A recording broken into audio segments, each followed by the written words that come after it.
Magandang araw po sa ating lahat. Nasa ika-49 na yugto ng CLF, Prayer and Fasting for the Nation, na may temang The Philippines in Focus, na may objective po tayo na to be able to share God's message for the nation in these crucial times.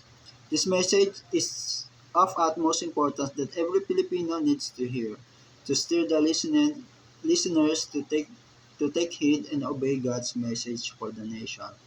Seek God counsel versus to be sure will verify as the Holy Spirit will lay down and dictate upon each speaker. Sige po, bago po ang lahat, tayo po ay manalangin. Yes, Lord. Hallelujah. Worship you, Lord. Glorify you, Lord. Salamat po sa oras na ito, Panginoon Lord. At ako po'y gagamitin niyo po, Panginoon, kung maihayag ang mga salita, Panginoon Lord. Gabayan niyo po, Panginoon, ako ng banal na Espiritu, Panginoon. Ganun din po, Panginoon, ang mga makakapakinig po dito, Panginoon Lord. Tumilis ka po sa aming kalagitnaan, Panginoon Lord, through this video, Panginoon Lord God. Naway, Panginoon, maihayag, Panginoon, ang iyong kaharian, Panginoon Lord God. Lord, patuloy nga po, Panginoon, nasamahan kami sa aming munting pag-aaralan, Panginoon Lord God. At naway, Panginoon, ang iyong mga salita, Panginoon, ay sa puso, may sa isip, lalo na po may sa luwa. Panginoon, salamat, Panginoon, at ang iyong gabay at patnubay, Panginoon Lord, sa aming pag-aaral ng iyong mga salita, Panginoon Lord God, ay sumaamin, Panginoon. Salamat, Panginoon Lord, may your wisdom, power, Panginoon Lord God, ang siyang manguna, Panginoon Lord God, sa mga oras nito, Panginoon. Salamat po, ito po ang sabi namin sa Panginoon. Amen. Ayun po, ang aking pong isi-share is about Jonah, na ang title po is What Did Jonah Preach to the Nineveh? Ano raw po ang preach ni Jonah sa mga taga Nineveh? Sige po, buksan po natin ang ating Biblia sa Jonah 1:1, Jonah chapter 1 verse 1 and 2. Sige po, basahin ko po. The word of the Lord came to Jonah, son of Amittai. Sa verse 2, go to the great city of Nineveh and preach against it, because its wickedness has come up before me. Sabi, yun po, sa sobrang sama raw po ng ng taga Nineveh is umabot na ito sa Panginoon. Kaya po inutusan ni Lord si Jonah na pumunta sa Nineveh. Ano ba gagawin? Sabi, mag-preach. Preach against it. Ano ba ibig sabihin nito? Mag-preach siya laban sa taga Nineveh. Yan po. Tapos po, talong po tayo sa Jonah chapter 3 verse 4. Alam na po sa mga nakabasa po ng Jonah, ipapas forward na po natin. Yung sa malaking isda, tapos di ba pa nga po yung kung dapat lumis po si Jonah, dapat inuutosan siya pumunta sa Nineveh, pero iba pong lugar yung pinuntahan niya. Pero po, tatalon po tayo sa Jonah chapter 3 verse 4. Pumasok si Jonah sa Nineveh. Pagkatapos na maghapong paglalakad, sinabi niya sa mga taga roon, may 40 araw na lamang ang natitira at wawasakin na ang Nineveh. Ayun po, maikli lang po yung sinabi niya. At ito'y makapangyarihan. Ang sinabi lang po ni Jonah sa mga taga Nineveh is, sabi niya, may 40 araw na lamang ang natitira at wawasakin na ang taga Nineveh. Wala na po siyang ibang pinitch, kundi ayun lang po. Pero po napakalaki na po ng impact ng preaching na yon. Ano po ba yung naging tugon ng mga taga Nineveh? One is, naging resulta ito, naniwala sila sa Diyos. Sabi sa Jonah 3:5, naniwala ang mga taga roon sa pahayag na ito mula sa Diyos. Naniwala ang mga taga Nineveh dahil sa preaching ni Jonah. Then, the second one is, Ang mga taga Ninibe ay napakumbaba sila sa Diyos. Ang mga taga Ninibe is napakumbaba sa Diyos. Sabi doon din po sa Jonah 3:5. Naghayag sila ng pag-aayuno at nagsuot ng kayong sako mula sa pinakadakila hanggang sa pinakamaliit. Ayun na po. Nag-ayuno raw po ang mga taga Ninibe at nagsuot daw po ng kayong sako mula daw po sa pinakamaliit hanggang sa pinakadakila. Siguro pinakamahirap hanggang sa pinakamayaman, nag-ayuno at nagsuot ng sako. Then yung pangatlong resulta is nagsisi ang hari ng Ninibe, pati ang hari nagsisi. Sa Jonah chapter 3 verse 6, nang mabalitaan ito ng hari ng Ninibe, bumaba siya sa kanyang trono, naghubad ng balabal, nagdamit ng panluksa at naupo sa abo. Yun po, isa po sa resulta ng pagpe-preach ni Jonah is bumaba ang hari sa kanyang trono, naghubad ng balabal, nagdamit ng panluksa. At ang isa pa sa pinaka-importante is tumalikod sila sa kanilang masasamang gawa. Sa Jonah chapter 3 verse 8, ito ang sinabi, taimtim na manalangin sa Diyos ang bawat isa. Pagsisihan ng lahat ang nagawa nilang kasalanan at iwan ang masamang pamumuhay. Ibig sabihin, itong sobrang samang lungsod ng Ninibe is nagsisi, naniwala sa Diyos, nagpakumbaba, nag-ayuno, pati yung hari nila, naghubad ng balabal, nagdamit ng pangluksa. At yung mga dati nilang ginagawa, tumalikod na sila at nagsisi sila sa kanilang magawa. Ano po ba ang natutunan ng mga taga Ninibe sa preaching ni Jonah? Natutunan nilang matakot sa Panginoon. Fear of the Lord. Because sa sinabi ni Jonah, sabi ni Jonah, may 40 araw na lamang ang natitira at wawasakin na ang Ninibe. Siyempre, ang naging resulta nito? Natakot ang mga taga Ninibe. Dahil sa natakot ang mga taga Ninibe, nawawasakin ang kanilang lungsod, ang kanilang bayan, is ang naging resulta, naniwala sila sa Diyos. Nagpakumbaba sila sa Diyos.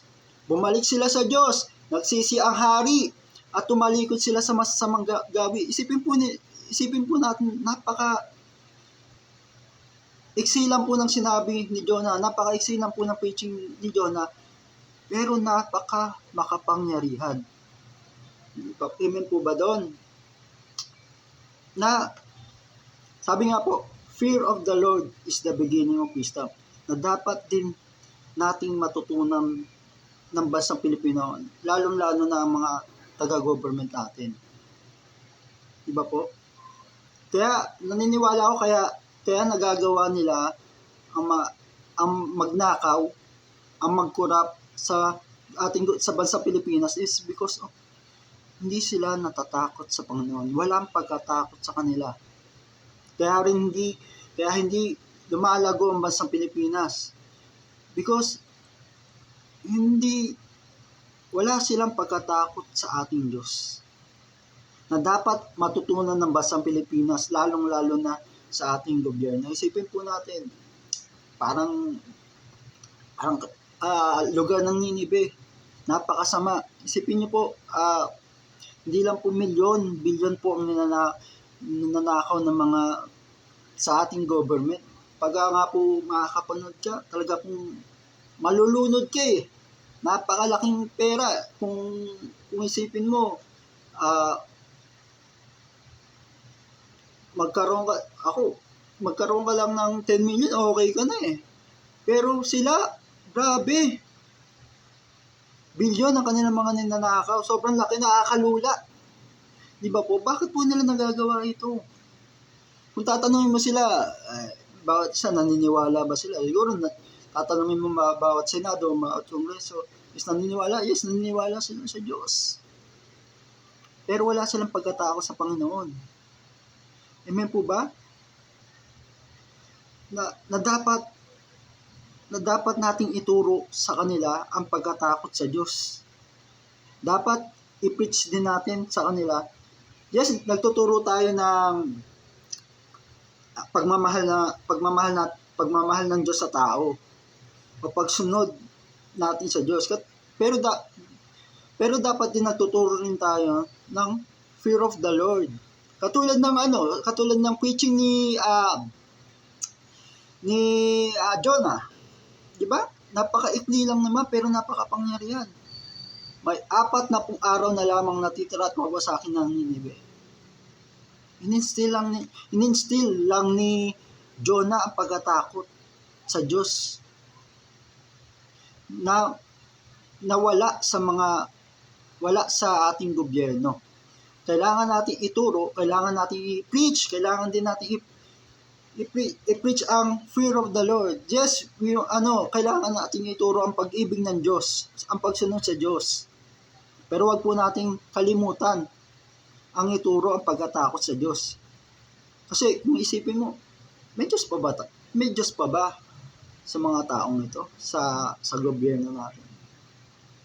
Di ba po? Daming Pilipinong mahihirap, daming Pilipinong walang bahay, na dapat ang tax natin na pupunta sa ating eskwelahan. Di ba po? Lubog, Malabon, Nabotas, baha, ang daming sa Pampanga, Bulacan. Di ba po? Nagagawa nila ito kasi because wala po silang pagkatakot sa Panginoon.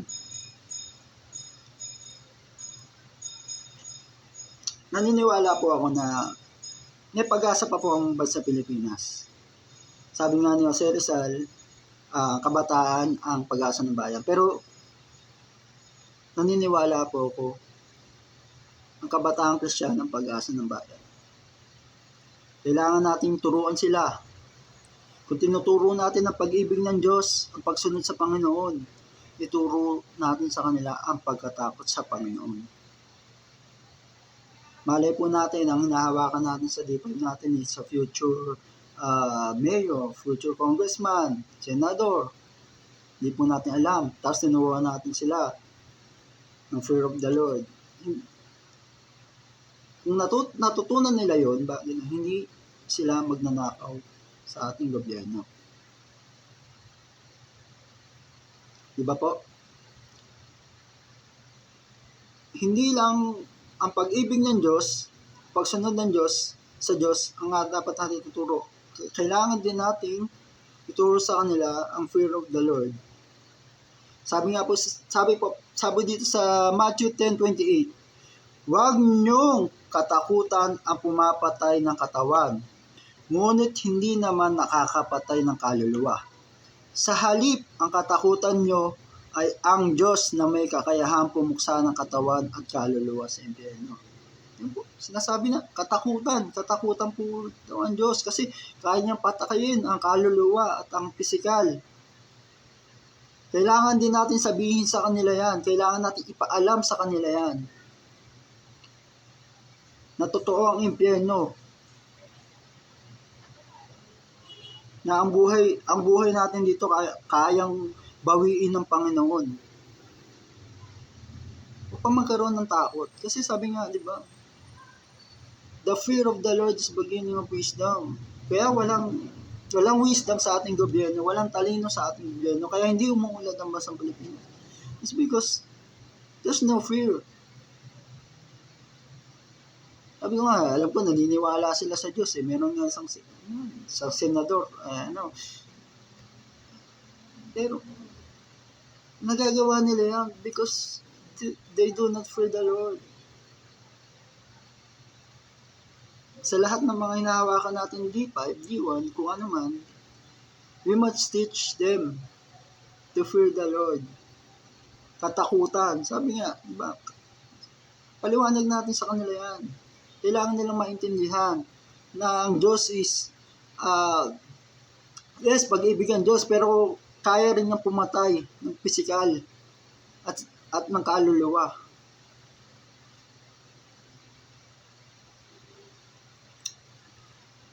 Ayun lang po, at sana po may natutunan po tayo sa oras na ito na ituro din po natin ang pagkatakot sa ating Panginoon, na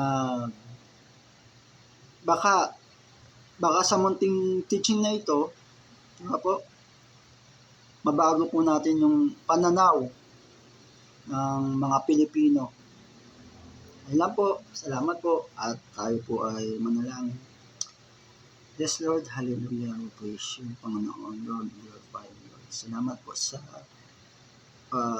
natapos namin pag-aaral ng mga salita, Panginoon, Lord God. Lord, naway, Panginoon, hindi po ito mag-agaw ng kaaway, Panginoon, at ito'y dumago sa aming mga puso, Panginoon, at sa aming isip, at maisagawa po namin, Lord. Salamat, Panginoon, Lord, naway magkaroon ng pagkatakot ang bansang Pilipinas sa iyo, Panginoon, Lord God. Salamat, Panginoon, Lord, at I pray, Panginoon, Lord, na sa aking mga kapatid sa pananampalataya, Panginoon, na patuloy niyo po silang gabayan, samahan sa kanilang mga ginagawa, Panginoon. Salamat, Panginoon, at ikaw madakila, maitaas, Panginoon, sa mga oras na ito, Panginoon. Salamat po, ito pang samantalaman. Disipre, Panginoon. Amen.